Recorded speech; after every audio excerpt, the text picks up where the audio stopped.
कुछ ना कुछ डैमेज हुआ है वहाँ पे, तो इसी के कारण यूएस ने इसको एस्केलेट करने से रोका है और सीज फायर के लिए सभी दोनों को मिला के बातचीत करके सीज फायर का रास्ता निकाला है। भारत ने पूरी तरह से अपने ऑब्जेक्टिव को हासिल कर लिया है। खासकर हमारा ऑब्जेक्टिव था टेरर कैंपों को डिस्ट्रॉय करना। 9 टेरर कैंप हमने डिस्ट्रॉय किया है। जैश ए मोहम्मद जो मेन ऑर्गेनाइजेशन थी उनका हेडक्वार्टर पूरी तरह से तबाह हो चुका है और मसूद अजहर के जो काफ़ी लोग हैं परिवार के वो भी मारे गए हैं। तो बड़ा झटका जो टेररिस्ट कैंपों में रहते थे और उनको ट्रेनिंग देते थे उनके लिए लगाया और यही भारत का ऑब्जेक्टिव था। जैसा कि हमने पहले कहा कि सिर्फ डीजीएमओ लेवल की बात है। आज इंडस वाटर ट्रीटी जो सस्पेंडेड रहेगी उसके ऊपर कोई बात नहीं है। ये आने वाले समय में किस तरह पाकिस्तान बिहेव करता है उसके बाद जब सेक्रेटरी लेवल की टॉक होंगी तो ऐसे पॉलिटिकल मुद्दे बाद में डिस्कस किए जाएंगे। फिलहाल सिर्फ जो जोर होगा डीजीएमओ की मीटिंग में वो मिलिट्री मुद्दों पे होगा।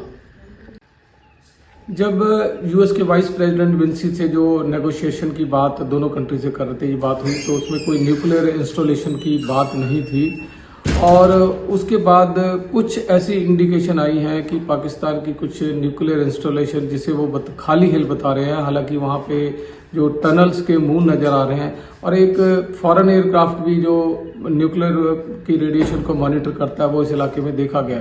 तो कुछ ना कुछ डैमेज हुआ है वहाँ पे, तो इसी के कारण यूएस ने इसको एस्केलेट करने से रोका है और सीज फायर के लिए सभी दोनों को मिला के बातचीत करके सीज फायर का रास्ता निकाला है। भारत ने पूरी तरह से अपने ऑब्जेक्टिव को हासिल कर लिया है। खासकर हमारा ऑब्जेक्टिव था टेरर कैंपों को डिस्ट्रॉय करना। 9 टेरर कैंप हमने डिस्ट्रॉय किया है। जैश ए मोहम्मद जो मेन ऑर्गेनाइजेशन थी उनका हेडक्वार्टर पूरी तरह से तबाह हो चुका है और मसूद अजहर के जो काफ़ी लोग हैं परिवार के वो भी मारे गए हैं। तो बड़ा झटका जो टेररिस्ट कैंपों में रहते थे और उनको ट्रेनिंग देते थे उनके लिए लगाया और यही भारत का ऑब्जेक्टिव था।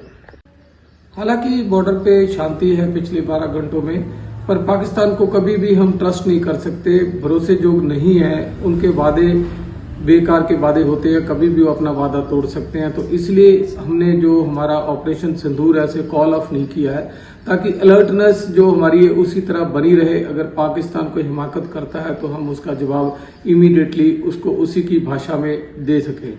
जैसा कि प्राइम मिनिस्टर ने कहा कि गोली का जवाब गोला होगा, तो बिल्कुल हम मुंह तोड़ जवाब देंगे अगर वो करता है। पर भारत शांति चाहता है और हम इस शांति को बरकरार रखना चाहते हैं। डीजीएमओ जनरल घई ने बताया कि तकरीबन 35 पाकिस्तान के सोल्जर्स मारे गए हैं जब से ये बॉर्डर पे एक्शन शुरू हुआ था और 100 से ज़्यादा टेररिस्ट मारे गए हैं। ये काफ़ी कंफर्म्ड रिपोर्ट हैं जो ऑफिशियल मीडिया से आई हैं। तो एक तरह से करारा जवाब पाकिस्तान को मिल चुका है और बाकी की बातें आज डीजीएमओ की मीटिंग के बाद साफ हो जाएंगी।